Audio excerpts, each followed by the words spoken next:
Welcome to Crawl Space Ninja. I'm Michael Church. Today we're going to talk about some ways to make that sump pump quieter. If you've done a basement waterproofing or crawl space waterproofing, you may be hearing that sump pump kick on and off, which is actually a good thing, because if you make it too quiet, then you're like, well, is the sump pump working? So we're going to talk a little bit about how to make that sump pump quieter. Today I've got Mike Dyer here with me from Wayne Sump Pumps. Mike, tell us a little bit about some of your tips and tricks to do that. How do we make those sump pumps quieter? Yeah, there's really three things that you can do to make sure your sump pump is as quiet as possible. The first one is make sure you have a cover on the basin. Absolutely. That helps keep things from falling in there accidentally and clogging the pump, but it also helps contain the noise of the pump, any noise from the pump. Second thing is a silent check valve. There are check valves available that are spring loaded so that as the water comes back down after the pump is turned off, it's controlled and it eliminates that thump that customers will hear.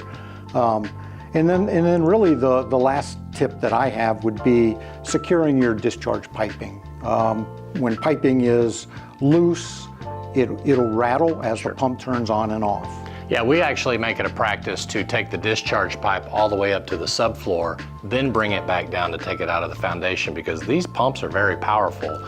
And we found over the years that if they rock too much, they can actually dislodge inside of these basins. Have you seen that before? Yes, I have. So a couple other things is that's not a problem with the Wayne pump that we actually get customers calling us about, is that gurgling sound that sometimes you can hear inside that pipe. Tell me why the Wayne just automatically disables that sound or makes that a non-issue for homeowners. Yeah, so the Wayne pump has a top suction design.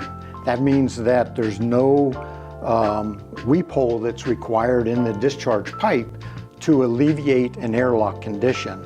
So what's happening, the gurgling sound is really the pump spewing water out of the weep hole, and it's hitting the side of the basin or something, and as the water goes down, it's gurgling as it's draining out of that pipe. So most sump pumps require that weep hole to prevent vapor lock or airlocking inside of the pipe, right? Yes. So, okay, so if the Wayne sump pump doesn't require that, then it automatically eliminates that noise. That's correct. Very good. A couple of other tips, especially if you have it in the crawl space, rock wool, believe it or not, is a really good sound barrier. So you might think about putting a little bit of rock wool between the joists over the sump pump basin, and that can also help eliminate some of that sound or dampen some of that sound. So Mike, great tips for our homeowners out there watching this YouTube channel. If you need a sump pump basin, anything like that, we have those available on our DIY store. I'm Michael Church with Crawl Space Ninja here with Mike Dyer from Wayne Sump Pumps. We hope you make it a happy and blessed day, and we'll see you later.